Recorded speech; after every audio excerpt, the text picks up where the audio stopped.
이제 오늘 이야기하려는 거는 인테리어 부가세를 내지 않는 거는 탈세다, 탈세범이다. 네. 이 인테리어 업계에서 약간 좀 금기시되고 있는 인테리어 부가세에 관한 이제 이야기를 한번 해보려고 하는데, 부가가치세가 뭐냐면 이제 물건을 구입하거나 또는 이제 서비스를 이용하는 이용자 또는 구입하는 사람들이 세금 10%를 내는 거야, 그냥 우리나라의 모든 곳에는 다 부가가치세가 붙어. 우리가 먹는 지금 뭐 맥주, 우리가 시킨 치킨 다 10%씩이 다 붙어서 와. 10%. 인테리어도 당연히 이제 그게 무조건 붙어야 되거든. 네. 소비자가 지불해야 되는 세금 10%가 부가세인 거야. 부가가치세. 그걸 이제 인테리어 업체는 그렇지. 그 대신 받아서. 그렇지. 인테리어 회사는 소비자가 지불하는 10%의 부가세를 대신 받아가지고 납부해야 할 의무가 있는 거야. 그러니까 인테리어 업종 자체는 현금 영수증 의무 발행업이야. 나라에서 이렇게 막 정해주거든. 어디 업종은 무조건 법적 의무적으로 현금 영수증을 발급을 해야 된다. 네. 그 업종이 이제 인테리어 건설업 이쪽이야. 그 인테리어 업체에서 왜 업체에서는 비용 공개가 어려울까요? 우선은 우리 같은 경우도 그래. 지금이야 이제 회사 홈페이지나 막 유튜브에 우리가 받았던 비용들을 싹 공개하고 있지만, 예전에는 나도 비용 공개를 못했어. 왜 못했냐면 부가세를 안 끊는 계약건들이 너무 많았어. 우리 회사 같은 경우도 항상 이제 고객들이 와서 상담하고 마지막에 하는 말들이 인테리어 부가세 안 끊어도 되냐고. 네, 그러죠. 그러면 이제 우리는 의무고 법적으로 이건 무조건 인테리어 부가세는 받아야 되는 겁니다 라고 하면, 대부분의 아파트나 뭐 주택, 이런 주거공간 하시는 분들은 되게 싫어하시고 우리하고 계약을 안 하시더라고. 그때는 다 그랬어, 거의. 근데 계약을 받기 위해서 어쩔 수 없이 나도 예전에는 부가세를 안 받고 계약을 했었지. 불법인지는 인지를 하셨지만은 그래도 인테리어 업계에서 관례적으로 그런 것들이 많았기 때문에 이렇게 하셨던 건가요? 불법인지는 당연히 알았지. 근데 이게 어떤 느낌이냐면 해도 되는 불법 그런 느낌? 진짜 네. 불법인 거 알고 세금을 다 내야 되는 거 아는데, 고객도 이미 다른 데서도 다 안 받는데 왜 여기서는 부가세 받아요? 다 그래. 요청이 있죠. 그리고 지금도 있죠. 그런 것들이. 우리가 부가세 받으니까 나만 이상해지는 좀 그런 느낌? 네, 괜히 고객 입장에서는 돈을 더 그냥 쓰는 느낌이고. 그냥 관행 같았어. 부가세를 안 끊는다는 게. 네. 그러면은 견적이라는 것 자체가 고객과 그 업체와의 그런 신뢰를 담보로 하고 있잖아요. 그 비용 공개를 안 하고 그렇게 금액에 대해서 계속 쉬쉬하다 보면 업체 쪽에서 고객에 대해서 당연히 업체한테 신뢰가 좀 없지 않을까요? 그러지. 뭐 지금 인테리어 시장 자체가 거의 고객이 업체를 못 믿어. 또 한편으로는 업체들도 고객을 못 믿어. 고객이 막 안 되는 걸만 요구하는 그런 케이스도 많고, 쉽게 말해서 고객 입장에서는 되게 많은 돈을 지불했다 생각하지만 업체에서는 그 돈 갖다 할 수 있는 한계가, 뭐 할 수 있는 게 생각보다 없단 말이야. 근데 모든 회사가 다 같이 금액 공개를 한다면, 이 금액 공개라는 게 어떤 금액을 공개하는 거냐면은, 우리가 지금 하는 일을 얼마 받겠다 이게 아니고, 이건 솔직히 어렵단 말이야. 정확하게 계속 준비해 나가야만 끝에서 우리가 어느 정도의 돈이 들어가겠다는 걸 정확한 금액을 말할 수가 있는데, 이 금액 공개가 아닌 우리나라에 있는 모든 인테리어 회사들이 그동안에 해왔던 포트폴리오 결과물들, 그 회사들이 이 결과물을 만들기 위해서 또는 앞으로 이런 결과물을 만들려면 얼마만큼의 돈을 받아야 된다라고 소비자 가격들을 다 매겨야 돼. 각각의 포트폴리오들. 이대로만 간다면 계속해서 그럼 소비자 가격이라든지 예를 들어서 뭔가 구체화된 서로 간의 그 신뢰를 담보로 하는 그 가격이 안 나올 거잖아요. 이대로 간다면 계속해서 인테리어 시장이. 그렇지. 누구는 적게 받고 누구는 뭐 많이 받고 누구는 금액을 공개를 안 하고 누구는 공개를 하고 이래버리면은 이제 금액이라는 게 기준이 없어져 버리니까 고객 입장에서는 내가 비싸게 했는지 싸게 했는지 이런 정보를 그 인테리어 하는 업체를 통해서만 전달받을 수밖에 없으니까 이게 신뢰가 계속해서 쌓일 수가 없겠죠. 그래서 이제 바뀌어야 돼. 바뀌어야 되는데, 우리나라에서 존재하는 모든 인테리어 회사들은 그동안에 해왔던 각자의 회사들의 포트폴리오에 본인들이 소비자 가격을 매겨줘야 돼. 그렇게 된다고 하면 이제 업체들에서 기존에 했던 그 그 프로젝트에 대한 금액 공개가 있어야 될 텐데 그 금액 공개를 가장 꺼려하는 이유가 뭘까요? 업체들마다 공개를 꺼려하는 가장 키운 이유는 이유가 매출 신고를 못해. 못하니까. 왜냐면은 부가세 안 받는 것 자체가 이미 불법이단 말이야. 탈세야. 네. 쉽게 말해서 부가세 안 받고 돈 받았다, 이거 얼마짜리다 이런 것들은 이제 공개를 못 하는 거지. 왜냐면 세무조사라는 두려움이 그게 있거든. 주거 공간이나 이제 아파트를 좀 많이 하는 회사들은 대부분 세금 계산서나 또는 현금 영수증을 네. 아마 고객한테 안 받고 아예 신고를 안 할 거야. 왜 그러냐면 고객들이 안 줘. 그 현금 영수증 자체를 고객들이 그 10% 더 주는 거를 다 아까워해. 이제 쉽게 말해서 자, 고객한테서 회사가 순수하게 인테리어 비용하고 뭐 산재 고용보험하고 그다음에 회사 기여 비용까지 해가지고 1억이 책정이 됐어. 그러면 거기에 10%인 1,000만 원이 붙어서 1억 1,000만 원을 고객이 회사한테 줘야 되는데 고객이 이 1,000만 원을 안 주려고 그래. 이거는 대부분의 고객들이 그래 지금도. 이제 부가세를 안 끊어도 되냐 이렇게 이제 요청을 하시는 고객님들이 보통은 몇 퍼센트 정도 되죠 지금까지? 주거 공간은 거의 뭐 열이면 9분은 네. 다 안 끊으려고 하시지. 그 중에 한 분도 어떻게 하면은 이제 안 끊어볼까 이제 고민하시는 거고. 근데 충분히 이제 나는 이해가. 왜냐면 법이 좀 잘못된 거야 그게. 그러니까 그러면은 이제 법이 좀 개정이 돼야 되는 거 아니에요? 세금을 더 거두려면은 그렇지. 국가 입장에서는 그렇지. 법을 좀 좋게 개정을 해서 세금을 내게끔 만들어야 국가 입장에서 좋은 거 아닐까요? 그렇지. 차라리 법을 개정을 해가지고 네. 주거 공간도 경비 처리가 되게끔 인정을 해줘야지. 사업자들한테도 뭐 지불을 할 때 뭐 경비 처리가 되게끔 해주면 좋고 직장인들한테도 마찬가지로 연말정산에 돌려받을 수 있게끔 뭐 이렇게 해줘야 근데 되는데 현금 영수증을 하면은 돌려받을 수 있는 거 아닌가요? 근데 그게 한도가 있어. 아, 직장인들이 버는 그 급여에서 막 계산해가지고 뭐 네이버에 음. 인테리어 부가세라고만 검색을 해도 이제 어떤 내용들이 나오나요? 그럼 이런 관련된 내용들이? 일단 사람들이 이제 네. 인테리어 네. 부가세에 대해서 네. 인식 자체가 엉망이야. 그냥 말도 안 돼. 예를 들어서 내가 지금 내가 네이버에서 인테리어 부가세를 한번 검색해봤는데 네. 어떠한 글을 보더라도 이 부가세 꼭 내야 되는 건가요? 10% 내야 되나요? 하는데 댓글들 봐봐. 네.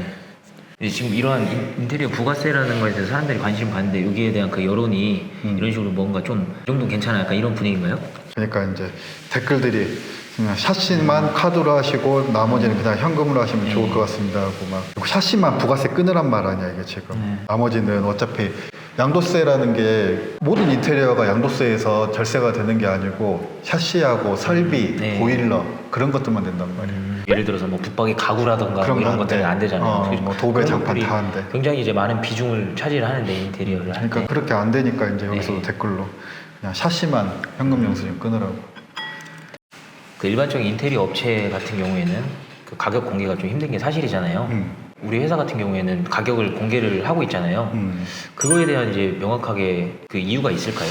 나도 지금 8년, 9년째 이 일을 하고 있는데 상담할 때마다 너무너무 힘들어. 지금까지도 힘들어.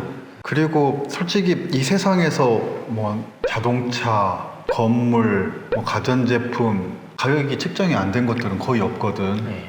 우리가 지금 앞으로 해야 될 것들에 대해서 가격 측정을 하기는 힘들겠지만 우리가 전에 해왔던 결과물 이미 완성된 것들 그 완성된 것들은 우리가 얼마만큼 돈이 들어갔고 얼마의 이윤을 보태서 얼마의 소비재가가 나왔다는 것 정도는 알릴 수가 있거든. 네, 우리 회사뿐만 아니고 우리나라에 존재하는 모든 인테리어 회사들이 다 같이 그 전의 결과물들을 자기들이 해왔던 결과물들에 소비자 가격을 붙인다면은 그 수많은 데이터들이 모이잖아. 앞으로 어떤 인테리어를 하더라도 소비자들한테 쉽게 선택할 수 있는 여러 가지 기준들이 아마 생길 거야. 그 자동차 같은 거나 이런 물건 같은 경우는 그 완성품을 보고서 사기 때문에 사람들이 그거에 대한 신뢰가 조금 더 있어서 돈을 지불하고 구매를 한다고 하면 인테리어 같은 경우는 결과가 나오기 전이라서 조금 그 가격에 대해서 의심이 좀 있는 게 아닐까요? 그래서 우리가 지금 준비하고 있는 거에 대해서는 가격을 공개를 못해. 대신 우리가 전에 이미 완성이 끝난 거 이미 마감이 돼가지고 고객들이 살고 있는 집이거나 고객들이 사용하고 있는 그런 상업 공간들 같은 경우는 회사들은 안단 말이야. 뭐 예를 들어서 이 일을 하면서 뭐 적자를 봤어 회사가.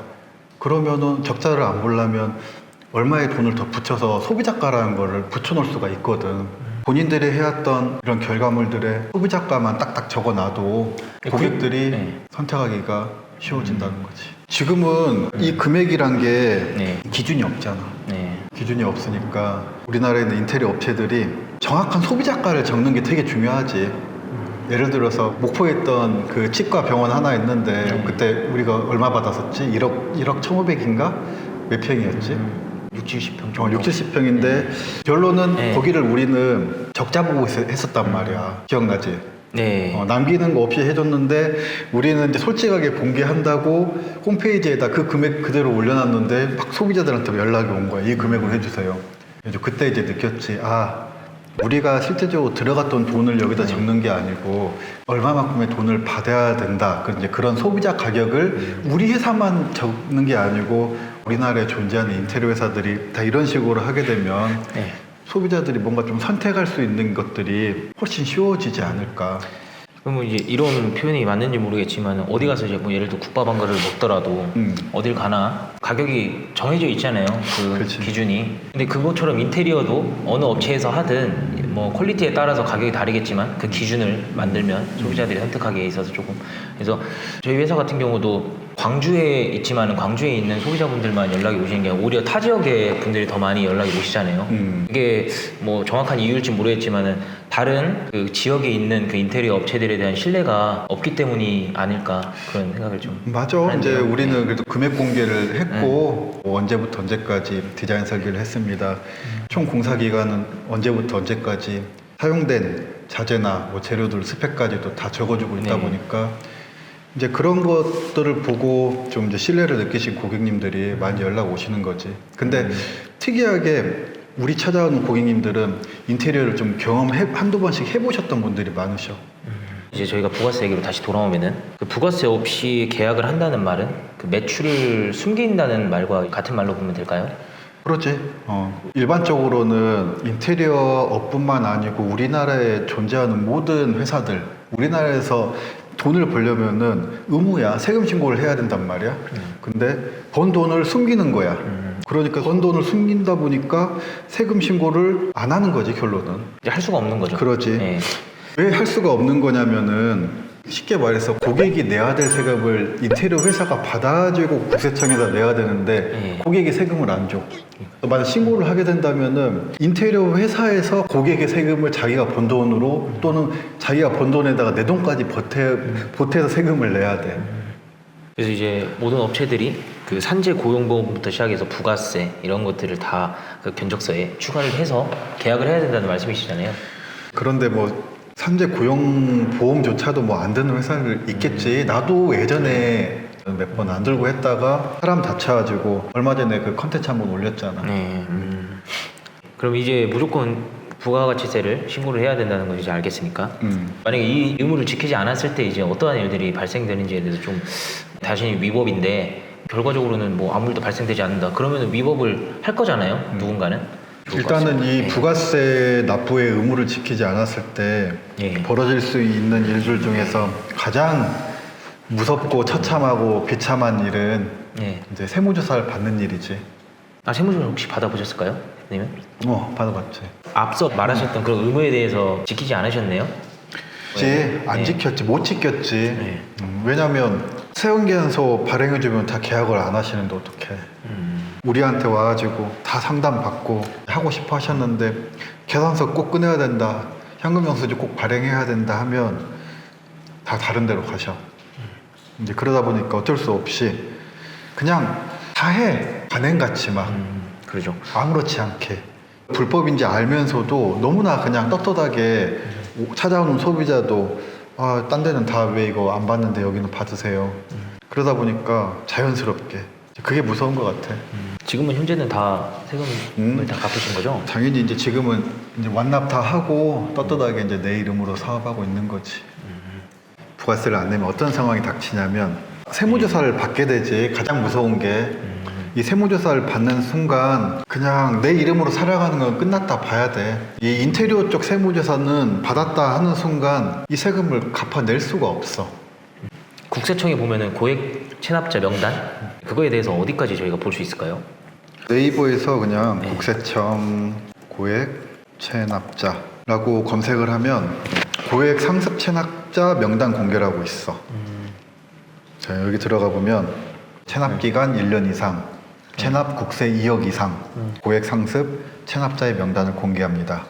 신규 공개 2020년 개인 법인 다 있고 전체 공개 2020년 것만 있는 게 아니고 모든 연도께 다 있어. 그리고 여긴 업종별 공개. 근데 인테리어 쪽에서 왜 많은 세무조사를 받고 있다는 걸 알 수 있냐면은 예를 들어서 일단 개인에서 기준연도 전체, 그리고 검색어 유형에서 상호. 이제 모든 인테리어 회사들이 뭐 회사 이름에 뭐 디자인이나 인테리어가 들어가는 게 아니잖아. 네. 그런데도 예를 들어서 자 디자인이라고 검색을 한번 해볼게. 그러면 현재 248건의 고액 상습 체납자 명단이 떠. 근데 대부분 그냥 다 인테리어 회사야. 그리고 또 이제 인테리어라고 쳐볼게. 그러면 또 125건이 떠. 총 체납액이 이제 체납비까지 다 나오지. 10,000원인가요? 단위가? 100만 원이야. 100만 원인가요? 100만 원 단위. 엄청나지? 인테리어 회사 이름 중에 이렇게 디자인이나 인테리어 안 들어간 이름들이 훨씬 많거든. 그리고 여기 있는 것들은 2억 이상만 올라와 있어. 근데 2억 밑에는 더 많아. 지금 보니까 체납자 주소, 그 집 주소까지 나와 있네요. 다 나오지. 다 나오고 또 이게 지도 검색하기라고 있어. 예를 들어서 그냥 우리 살고 있는데 광주를 한번 광산구 딱 누르면은 이렇게 다 떠. 살고 있는 집들이, 고액 체납자들이. 요즘 같은 경우는 고액 체납자들 확인하는 방법이 너무 쉽다. 너무 쉽죠. 예, 너무 쉽네요, 쉽고 우리 아파트 사는 사람들까지 막 다 나와. 네, 흔히 그냥 길 가다가 맞을 수 있을 정도로 주변에 많네요. 그러면 이거는 지금 검색하신 게 그 2억 이상의 그 체납자들만 검색을 하신 건데 2억 미만은 그러면은 더 많다는 훨씬 많지. 근데 요새는 그 계약서나 견적서에 다 부가가치세에 대한 명시가 다 있잖아요. 그래도 이제 부가가치세를 안 받고 이렇게 현찰로 받고 이렇게 하는 업체들이 있을까요? 이것도 네이버나 이런 데서 인테리어 견적서라고만 검색해도 되게 많은 견적서들이 막 이미지들이 뜨거든. 그리고 뭐 우리 네이버 카페에 막 그 인테리어 막 견적서들 해주는 데들도 많잖아. 근데 거기에 보면은 대부분 부가세 별도라고 다 되어 있어. 부가세 별도. 이 부가세 별도라는 것 자체가 있어서는 안 되는 거거든 원래. 그렇죠. 어디 가서 뭐 기름 한 번 넣더라도 다 VAT 포함가. 당연하게 이렇게 포함가로 저희가 얼마지? 부가세는 기본적으로 포함되어 있는 게 상식이라는, 그러니까 기본이라는 말씀이시잖아요. 그렇지, 기본이지. 근데 인테리어에서는 그게 조금 더 관행적으로 부가세 별도라고 이렇게 표시를 해서 그렇지. 하는 경우가 있다라는 말씀이시고, 그 상업 공간 인테리어 같은 경우는 경비 처리가 되기 때문에 어느 정도는 그래도 이거에 대한 부담이 좀 없으신가요, 고객분들이? 그렇지. 왜냐면 자기가 쓴 만큼 세금 처리가 되다 보니까 상업공간 인테리어 하시는 분들은 세관계약서 발행합니다. 세관계약 부가세 더 주셔야 됩니다 하면 되게 그냥 예, 괜찮습니다 하지. 아파트나 주택 하시는 분들이 아까우니까 자꾸 이제 안 주시려고 하시는 거지. 그 10%라는 게 인테리어로 봤을 때 비교적 큰 비중을 차지하잖아요, 우리가. 엄청 크지. 요새 뭐 10%로 가면 금리도 그렇고 뭐 투자했을 때 수익률도 그렇고 10%로 가면 굉장히 크게 좀 다가오잖아요. 그렇죠. 부가세 10%라고 하면은 이거에 대해서 혜택도 없는데 이것까지 이렇게 내야 되냐 이렇게 생각할 수 있을 것 같아요, 충분히. 몇 년 동안 이 시장을 지켜보셨을 때 부가세에 대해서 신고를 안 하는 업체들이 그 고객들에게 입금하는 그런 방식이 현금 말고는 또 뭐가 있을까요? 내가 좀 이 바닥을 몇 년 동안 지켜봤는데 이제 주변에서도 다 조용하게들 받는데 어떤 식으로 받는 것 같냐면 이제 현금으로 쇼핑백 같은 데다 이제 담아가지고 이제 현금이. 따로 뭐 계약금 만나고 중도금 만나고 이제 잔금도 만나고 이런 식으로 현금으로 받고 소비자가 이제 현금으로 주는 게 불안하니까 계좌로 입금을 하는데 그 회사 대표 계좌가 아니고 그 회사 대표의 가족들이나 또는 직원들 또 현금으로 받는데 회사의 직원들이나 뭐 그 가족들이 받는 적도 있고, 그리고 이제 또 현금을 계좌로 받는데 여러 번 뭐 나누어서 뭐 소액으로 계속? 이제 돈이 뭐 500만 원 이상 뭐 거래되면 뭐 금융 그 기록이 뭐 남고 뜬다 막 그런 말들이 있어가지고. 그래서 세금 조사를 받을까봐 조금 두렵잖아요. 안 받은 분들은 내가 세금을 지금 안 내고 있다는 걸 인지를 하고 계실 건데 그런 부분에 두려워서 뭔가 하는 조치나 뭐 이런 것들이 있을까요? 뭐 사업자를 변경을 한다거나. 나는 안 그랬는데 네. 이제 주변들 보니까 뭐 1, 2년에 한 번씩 사업자 대표를 바꾼다든지 바꾼다거나. 아니면 이제 계좌번호를 바꾼다든지 시합을 바꾼다거나 통장을 뭐 2년에 한 번씩 바꿔줘야 된다. 바꿔줘야 된다. 그냥 바꾸면 안 되고 전에 썼던 통장을 계좌를 아예 없애고 신규로 통장을 만들어야 된다. 그래도 이제 뭐 기록으로는 다 남아 있을 테지만은 그게 근데 진짜 효과 있을지도 모르긴 해. 네, 모르죠. 예. 모르긴 한데 하여튼, 이제 대부분 이제 그런 방법을 쓰지. 예. 보통 세무조사는 어떤 식으로 나오나요? 나도 이제 내가 받아보고 알아낸 것들인데 특별조사가 있고 일반 세무조사가 있어. 비정기 조사는 뭔가 좀 혐의가 있거나 또는 이제 탈세 제보가 있는 것들. 이제 정기조사 같은 경우는 꾸준히 그냥 하는 거야. 그러니까 정기적으로 조사를 하다 보면 정기적으로 랜덤 추출. 어떤 식으로 조사가 많이 들어올까요?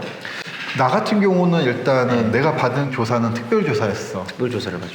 특별조사였고 어떻게 조사를 받게 됐냐면은 네. 갑작스럽게 아침 9시에 회사에 찾아왔어. 어디 사람들이. 국세청에서요? 예. 내가 이제 전화를 받은 거지. 네. 아침 9시에 회사에서 국세청에서 사람들이 여러 명이 아침 정각 9시에 찾아왔다고요? 사람 여러 명이 와가지고 2층 로비에도 앉아있고 회사 각 컴퓨터들, 각 실들 네. 거기에 사람들이 한 명씩 총 8명인가 뭐 10명인가 아무튼 나왔다 하더라고. 그래가지고 전화를 받고 가는 와중에도 내가 CCTV를 봤어, 회사 거. 네. 아, 올 게 왔다. 항상 그 불안했던 마음 한편으로는 아, 이게 나한테도 올까? 그랬었는데 진짜 온 거야. 이때 이건 캡처해 놓은 건데 근데 보통 이분들은 검정색 옷을 입고 계시네요, 다. 다 검정은 일반적으로. 아니고 그때 내 듣기로는 두 팀에 또 지원까지 해가지고 뭐 12명이 나왔단 말도 있고 아무튼 되게 많이 나온 것 같아. 그래가지고 이제 회사에 딱 들어갔어. 들어갔는데 이제 세무조사팀장이 앞에 앉으라 하고 이제 이렇게 해서 세무조사를 나왔습니다라고 이야기를 해주면서 이 세무조사 시작하기 전에 뭔가 사인을 하라고 해. 이 사인을 직접 하든지 아니면은 담당 이제 세무사를 오시라 하라 하더라고. 네. 그래가지고 이제 그분 전화해서 저희 세무조사 나왔습니다. 와주셔야 될 것 같아요라고 담당해주는 회계사무소 세무사님한테 전화를 했더니 혹시 지청에서 나온 건지 아니면 일반 세무서에서 나온 건지라고 물어보더라고. 그래서 아, 국세청에서 나왔다고 하는데요 했더니 깜짝 놀라더라고. 세무사님이 가까운 데 있으니까 사무실이 금방 오셨어요, 회사에. 금방 오셔가지고 세무 대리인이 대신 이제 여기 사인을 하고 한 달짜리 세무조사가 이제 시작된 거지. 근데 그 세무조사 기간 동안에 뭐 모든 일을 중단하신 건 아니잖아요. 일을 계속 하시면서 그 조사를 받으셨을까요? 근데 이제 세무조사가 나중에 뭐 나오는 그 어마무시한 세금들도 정말 힘들지만은 이 세무조사 기간 동안 정말 사람의 혼을 탈탈 빼 그냥. 나 같은 경우 이제 한 달짜리 조사였는데 일단은 그 조사 첫날부터 분위기 자체가 엄청 범죄자 조사받는 그런 기분이야. 포렌식이라고 들어봤지? 네, 뭐 핸드폰이라던가 이런. 막 영화나 막 드라마나 나오는 포렌식 조사를 진짜로 당했거든. 그래가지고 그 조사관들이 1층하고 2층 컴퓨터들마다 다 서 있어. 서 있다가 나의 세무 대리인이 이 조사 시작하겠습니다. 이제 사인을 하는 순간 그 컴퓨터를 다 백업을 했어. 백업을 하고 회사에 존재하는 서류란 서류는 다 챙겨갔어. 계약서부터 모든 서류를. 그리고 이미 조사 나올 때 내 통장 내역을 그냥 다 까보고 온 거지. 그 파란색 박스를 가져온가요, 보통? 그 박스까지는 기억 안 난다. 아, 박스. 보통 우리 영화나 이제 보면은 TV 보면 어쨌든 회사에 있는 모든 서류와 계약서는 다 챙겨가고 컴퓨터는 백업은 다 해가. 그러면 일에 지장이 굉장히 많았을 것 같은데 어떻게? 근데 이제 그 첫째 조사 날만 싹 백업해 가고 조사는 어디서 했냐면 이제 별관 다른 이제 공간에서 했지. 거기서 이제 계속 조사 받았지. 왔다 갔다 하면서 조사관이 매일 상주하는 게 아니고 수시로 들려가지고 막 조사를 해. 근데 이제 이 포렌식 조사가 왜 정말 어마어마하냐면은 예전에 포맷으로 지웠던 것까지 다 나오더라고. 숫자란 숫자는 다 나와. 이제 이렇게 두꺼운 종이를 갖고 와서 보여주는데 모든 숫자란 숫자는 다 있고 기록은 다 있어. 아무리 뭐 지워봤자 다 나오네요. 또 회사 안에 나 같은 경우는 그 부가세 발행 안 한 건에 대해서도 모든 계약서들을 싹 보관하고 있었어. 네. 그러면은 이제 그 계약서는 있는데 뭐 통장에 찍힌 내역이 그렇지. 없으면 그러면 이것도 혐의 대상이 돼가지고 그거에 대해서 계속 조사관들이 조사를 해. 파고들어. 그죠. 그럼 누가 봐도 제가 볼 때 혐의일 수밖에 없는 것 같아요. 근데 이것까지 또 어떻게 보면 이제 매출들하고 인정해버리는 거지. 네. 뭐 일말의 그 연락도 없이 너무 갑작스럽게. 그러니까 이제 이게 뭔가요? 네. 갑작스럽게 나오는 조사가 있고 미리 언제 조사로 나가겠습니다라고 이제 알려주고 나오는 조사가 있는데 네.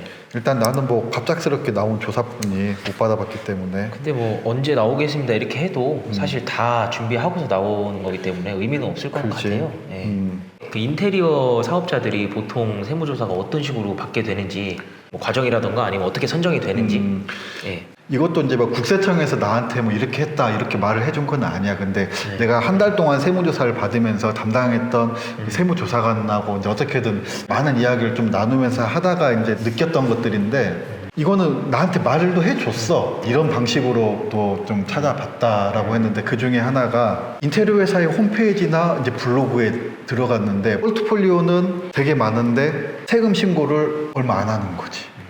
이렇게 많은 일을 했는데 매출이 뭐 이것밖에 안 되냐? 당연하지. 이 말씀이시죠? 그러니까 이제 그런 인테리어 회사들은 이제 세무조사 대상자 후보가 되는 거겠지. 근데 이제 그런 포트폴리오가 많고 이런 회사들은 어떻게 보면은 고객 입장에서는 뭐 이 회사가 매출 신고를 하는지 세금을 잘 내는지 이런 거에 대해서는 모르고 블로그나 이제 포트폴리오를 봤을 때 신뢰를 가질 것 같아요. 이 업체 일도 많이 하고 잘하는 업체인가 보다. 그래서 일을 더 많이 하게 되면 그에 대해서 매출 신고는 계속 누락이 되는 것이고 뭐 이런 과정이 반복되는 걸까요? 우리 회사도 나도 예전에 세무조사 받기 전에 부가세를 안 끄는 현장들도 다 포트폴리오를 올렸어. 왜냐하면 소비자들이 인테리어 회사를 선택할 때는 일단 포트폴리오 많은 회사를 찾거든. 그러다 보니까 일단 소비자들한테 우리 회사를 알리고 우리가 뭔가 일을 꾸준히 받기 위해서 나는 이제 부가세를 안 받은 현장권들도 다 포트폴리오를 이제 올린 거지. 그래야만 이제 소비자들은 이 회사가 일을 많이 하는 회사구나, 경험이 많은 회사구나 하고 이제 좀 신뢰를 얻기 때문에 어쩔 수 없이 그냥 올린 거야. 세무조사가 설마 나올까 이제 그런 생각하면서. 그러니까 결론은 포트폴리오가 엄청 많은데 매출이 적은 회사들은 누가 봐도 이건 탈세 확률이 되게 높은 거거든. 홈페이지에 작년 1년 동안 공사를 10건을 했다. 근데 뭐 매출 신고한 게 1억이다. 그러면 이상하지. 뭐 40평대 아파트 10개를 했는데 매출 신고를 부가세까지 해서 딱 1억 1천을 해놓은 거야. 그럼 당연히 말도 안 되는 거지. 네, 그만큼 잘 나가고 포트폴리오 양이 많고 그런 회사들이 오히려 타깃이 쉽게 될 것 같아요. 왜냐면 이제 확률로 봤을 때 일을 많이 하는데 이제 매출이 적다 보면 확률로 봤을 때 탈세 확률이 높잖아요. 그렇지. 그래서 타깃이 될 것 같고 쉽게. 두 번째 이유는 네. 거래처나 고객에서 고객을 통해서 파생된다는 건데 이걸로도 많이 적발이 될 것 같아요. 인테리어 업체 가장 많이 돼. 같은 내가 봐서는 이 파생을 통해서 가장 많이 세무조사를 받아. 왜 그러냐면 이제 파생조사는 세무조사를 받잖아. 그러면 분명히 내가 돈을 받고 내가 돈을 쓴 사람들이 있어. 돈을 줬던 업체들. 인테리어 공사하면서 이제 각 공정별로 돈도 줬을 거고 내가 돈을 다 벌지 않았다. 이 돈을 이렇게 썼다라는 것을 증명을 하려면은 이 돈을 준 업체들을 다 여기다가 적어야 돼. 소명을 해야 돼. 마찬가지로 내가 이 업체를 적잖아. 그럼 이 업체들도 이제 세무조사 대상자가 되는 거야. 그럼 또 이 업체하고 또 연관된 업체들도 있을 거고 그리고 고객도 마찬가지야. 고객이 회사를 하고 있어. 근데 고객의 회사가 세무조사를 받았어. 근데 고객이 자기가 쓴 돈을 그냥 놀고 먹고 이 돈을 썼다. 아니다. 나는 이거 인테리어 한 데라도 썼다라는 것을 이제 소명하려고 예를 들어서 이 돈 1억을 저는 인테리어 회사하고 부가세를 안 끊었을 뿐이지 정말로 인테리어 하는데 썼습니다. 라고 소명을 하게 돼버려. 그러면은 이 소개하고 또 엮여 있는 인테리어 회사가 걸리게 되는 거고 계속 파고들어. 계속 다 연결되어 있어. 이제 이게 파생조사야. 이 파생조사는 일단 걸리는 순간 무조건 세무조사는 받아야 돼. 연결돼 있는 걸 아는 순간. 근데 여기서 포인트는 뭐냐면은 이 파생조사에 왜 다 이거를 밝힐 수밖에 없냐면 안 밝히면은 가산세가 워낙 많다 보니까 어쩔 수 없이 이건 밝혀야 돼. 내 세금을 줄이기 위해서. 이제 세 번째가 돈 번 거에 대한 신고는 없는데 자꾸만 재산이 늘어나는 사람들. 부동산을 산다거나 차를 산다거나 그런 대상자들이 이제 세무조사를 받는 거지. 그래서 어느 정도 소명을 하셨나요? 그때 당시에? 일단은 할 수 있는 데까지 하려고 했는데 이게 아까도 이제 잠깐 말했다시피 예전에 묵혀놨던 것들을 이제 세무조사를 해버리니까 기억이 안 나는 건들도 많이 있지. 되게 막 건수로 따지자면 엄청 나니까. 그리고 그때는 이제 개인 사업자이다 보니까 개인 그 거래 내역도 있단 말이야, 통장에. 근데 그것도 소명을 해야 돼. 소명하지 않아 버리면 예를 들어서 우리 가족이나 내 지인이 나한테 빌렸던 돈을 갚은 것도 내가 소명을 하지 못하면은 그냥 다 매출로 잡아버리고 내가 내야 될 세금이 너무 많다 너무 많다 보니까 네. 내가 쓴 돈을 지출로 인정받기 위해서 돈을 준 업체들을 어쩔 수 없이 이름을 다 적어야 돼. 네. 그분들도 또 조사 대상이 당연하지. 되는 거잖아요. 그리고 그러면은. 또 그분들하고 다른 또 연결돼 있는 또 인테리어 회사들 네. 이게 계속 이제 도는 거지 이 사이클이. 네. 그러니까 엄청난 나비 효과네요. 어떻게 보면. 그렇지. 근데 아유. 이제 현금 영수증 누락을 하다 보니까 나도 모르게 모든 매출을 누락하게 된 거지. 네, 이거는 진짜 누구의 탓도 할 수 없는 것 같아요. 이게. 또 그 시기에는 매출을 누락하다 보니까 직원들 인건비도 막 내가 누락을 했었어. 뭔 모르고 번 돈 없는데 직원들 인건비 줬다 해버리면 또 말이 안 되잖아. 그러니까 말도 안 되는 그거조차도, 예. 부끄러운 행동을 한 거지. 그때는 몰랐으니까. 네. 그래서 이제 세무조사관 바지끄러미 붙잡고 막 진짜 무릎 꿇고 빌었어. 울고 막 너무나 힘드니까 감당을 못 하겠으니까 울고 어떻게든 소명할 수 있는 거 다 소명하고. 그래서 아마 그때 한 달 동안 한 살이 10kg가 빠졌지. 살이 10kg가 빠졌고 그냥 포기하고 싶었지. 너무 힘드니까. 왜냐면 너무 억울한 것도 있었고 물론 세무조사를 받은 게 잘못된 건 확실해. 탈세를 했기 때문에. 근데 하고 싶어서 하려 했던 것보다 할 수 없이 나 말고도 아마 많이 있을 거야. 지금 그 세무조사 당했던 인테리어 회사들 중에서. 반성은 하시지만 그래도 그렇지. 그 변명을 좀 하신다면은, 속상하지. 네. 어쨌든 한 달짜리 세무조사를 받고 거의 그냥 내 인생 가장 큰 고비였지. 너무너무 힘들었고 이 세금을 내가 봐도 못 갚을 돈이었어. 나는 이 세금을 다른 이제 사업들도 하다 보니까 어떻게든 벌어가지고 완납을 했기 때문에 이렇게 하는 거지만 대부분의 사람들은 그걸 낼 수가 없어. 왜냐면 가산세가 엄청나거든. 밝히지 않았을 때 붙는 가산세도 따로 있을까요? 그렇지. 불성실 가산세라고 해가지고. 불성실 가산세. 나중에 이제 이런 것들이 세무조사관들이 알게 되면은 가산세가 더 올라가지.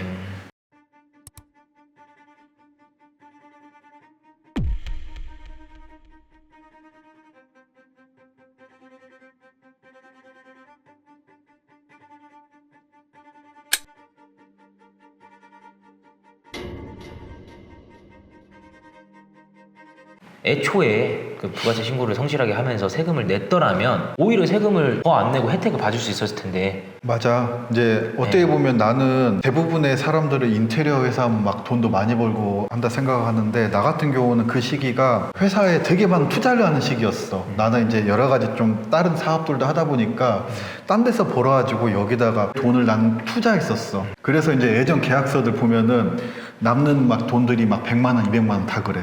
뭐 2달씩, 3달씩 일하고 인건비도 안 나온다는 거지. 근데 1년 내내 그런 공사를 대부분 그런 공사만 했어. 왜냐면 처음 해보니까. 그랬는데도 신고를 안 했기 때문에. 그렇지. 네. 그거는 벌지도 굉장히. 못했는데 네. 다 이제 내 이익으로 잡혀버리는 거지. 말도 안 되게 가산세가 붙어. 내가 그동안에 안 냈던 세금에 내가 벌어왔던 거를 다 탈탈 털어 내도 못 낼 수도 있지. 못 낼지도 몰라. 이 가산세가 붙게 되면. 세무조사가 이렇게 무섭다는 것을 그냥 말해주고 싶은 거야. 세무조사가 끝나고 나면은 네. 통지서가 날라오지. 나 같은 경우는 3가지 정도 사업을 했었는데 3가지 사업으로 이제 골고루 좀 나온 거지. 근데 그 세무조사를 받거나 뭐 이런 과정을 거치게 되면 뭐 전과가 났거나 이런 건 아니잖아요. 네. 세무조사를 받게 되다 보면 조세 포탈 범위라는 게 있어. 네. 이게 뭐냐면은 탈세 범 뭐 이런 그치. 얘기가 범이라는 게 붙으면은 뭐 전과가 생길 것 같은데. 결론은 네. 고의적으로 그냥 세금을 안 낸 거야. 일부러 조세 포탈이라는 것 자체가. 일부러 탈세하려고. 근데 이게 인테리어 업종은 일부러 한단 말이야. 모르고 그런 게 아니잖아. 알면서도 그냥 네. 남들 뭐 다 부가세 안 걷고 계약하니까 우리도 이렇게 해도 되겠지. 돈들도 막 현금으로 받고 가족들 명의로 받고 직원 명의로 받고 차명계좌, 명의대여 이런 게 다 범죄거든. 그러면은 그게 전과자로까지 이어질 수 있는 건가요? 그치. 구속으로까지 이어질 수 있고. 근데 그래서 구속은 안 당하셨죠? 나는 왜 안 당했냐면은 네. 내가 지금 나는 세금을 5억 이상을 납부를 했거든. 네. 근데 5억이 넘어가면은 조세 포탈범으로서 5억 이상의 세금이 내가 납부를 하게 되면은 징역을 살아야 될 수도 있어. 그러니까 세금 낼 건 내고 악의적으로. 근데 뭐 충분히 5억 이상이셨잖아요. 그래서 5억 이상 납부를 했지. 근데 내가 이제 징역을 안 살았던 이유는 나는 뭐 차명계좌나 명의대여나 이런 것을 안 했어.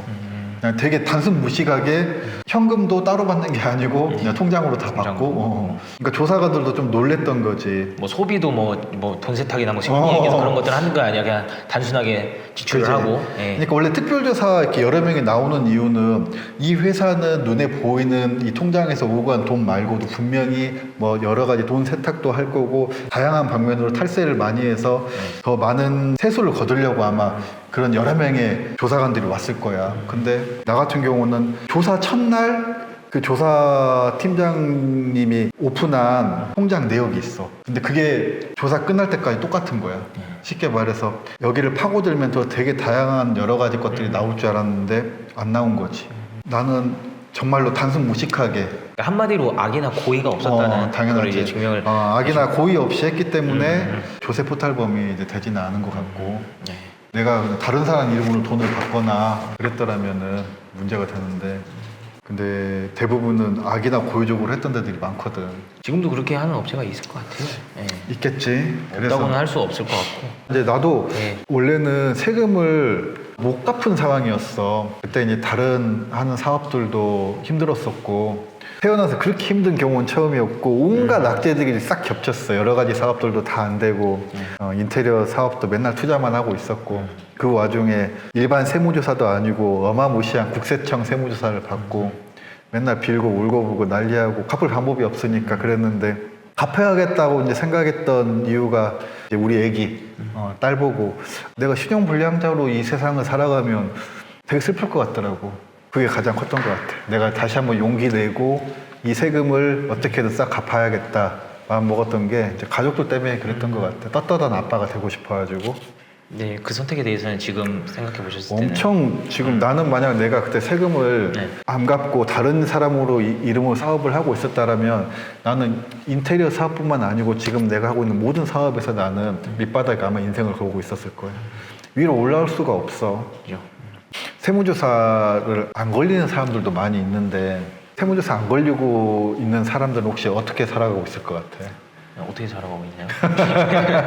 지금 그분들을 아는 사람이 없어가지고. 자기가 범만큼 신고를 못 하다 보니까 최근과 같이 코로나 이런 팬데믹 현상에 살다 보면 좀 금전적인 어려움이 생길 수 있잖아. 네, 이제 뭐 대출을 받아야 될 경우도 생길 수도 있고. 그렇지.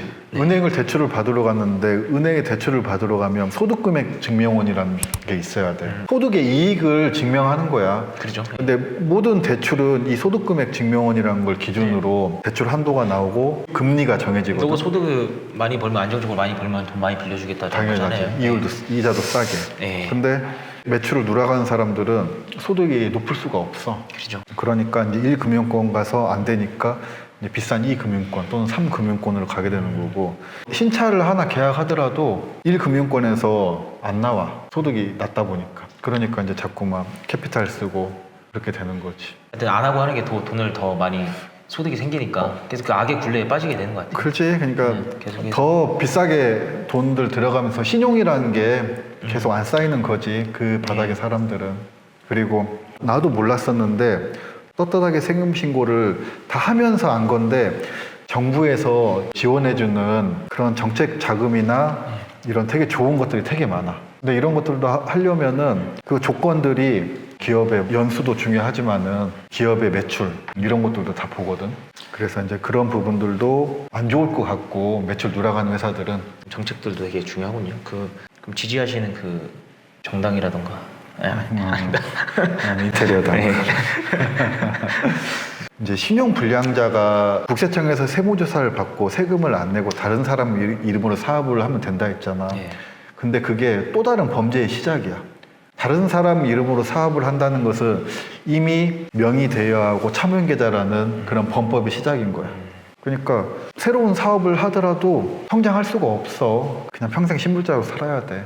과거에도 그랬으니까 지금도 뭐 괜찮겠지라는 거는 사실 지금 뭐 네이버만 검색해도 아까 그 자료만 봤을 때도 어마어마하게 그러면 다 공개가 돼 있기 때문에 지금이랑은 좀 다른 것 같아요. 과거랑은. 나는 안 걸리겠지라는 생각을 하면 절대 안 돼. 우리가 사실 자동차를 타다가 사고가 안 나려면은 운전대를 아예 안 잡는 거잖아요. 아예 그 행위를 안 해야지만 확률이 이제 100% 없어진 건데 차라리 이 부가세에 대해서도 당당하게 다 신고하고 그런 행위를 안 해야만 이런 거에 대해서 사실 이거 영상 볼 필요도 없죠. 그렇게 한다고 하면 그러니까 오늘 내가 이 컨텐츠에서 꼭 말하고자 하는 것이 그거잖아. 지금 우리나라에서 이제 세무조사를 아직도 안 당하고 부가세를 안 끊고 현금 영수증을 의무 발행을 안 하면서 하는 업체들이 많이 있을 거야. 이 모든 회사들이 꼭 지켜야 돼. 세무조사 당하는 순간 그냥 망하는 거야. 네, 그렇죠. 거짓말하고 망해. 네. 이제 망한다는 게 뭐 다시 일어날 수 있을 그런 정도 수준이 아니라 아예 그냥 뭐 내 명의로 핸드폰도 개통 못하는 그런 수준까지. 당연히 그냥 신용 불량자 되는 네. 거야. 그러면은 고객분들이 오셔가지고 부가세를 좀 안 끊어주면 안 되겠냐, 부가세 없이 좀 제가 현찰을 드리겠다 이런 식으로 하시는 고객분들에게 좀 응대는 어떤 식으로 하시는? 단호하지. 이거는 그냥 상식이니까 지금은. 네, 그렇죠. 예. 예전에는 이게 불법인지는 알았지만 해도 된다라는 느낌이 있었다. 남들 다 하니까 괜찮겠지라는. 근데 이제 나는 예. 세무조사라는 걸 당해보고 그게 정말 잘못된 거였구나라는 걸 인지한 거지 정확하게.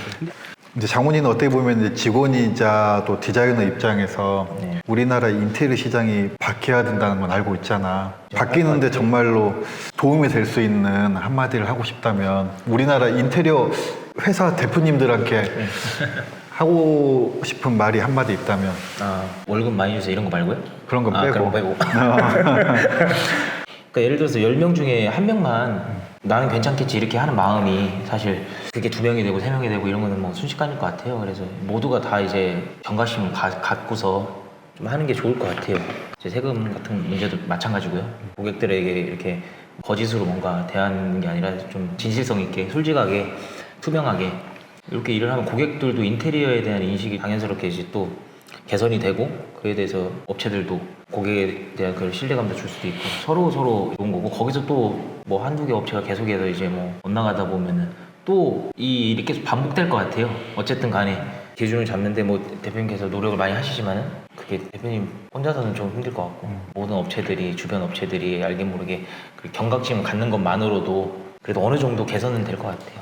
네, 이게 그리고 소비자들이 이제 그 값을 지불하는 데 있어서도 의심을 하지 않고 합당하다고 생각을 할 것 같아요. 대부분의 고객님들께서는 너무 비싸다. 안 비싸다고 생각하시는 고객님들은 제가 봤을 때 없었어요.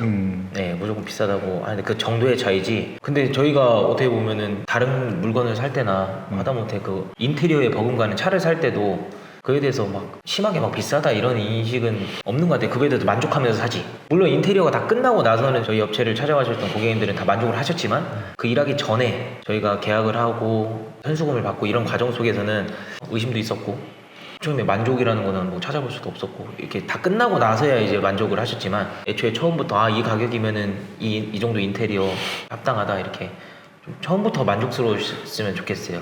네.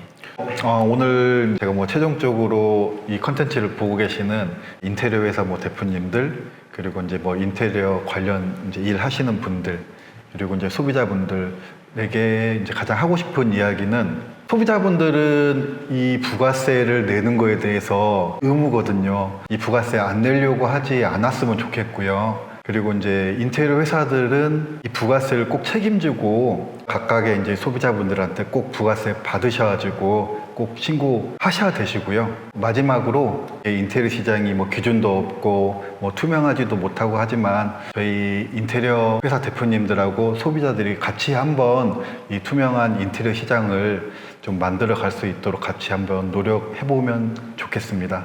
앞으로도 뭐 저희가 다양한 이런 컨텐츠를 다뤄볼 건데 계속 관심 가져주시고 좋은 시선으로 좀 바라봐 주셨으면 좋겠어요.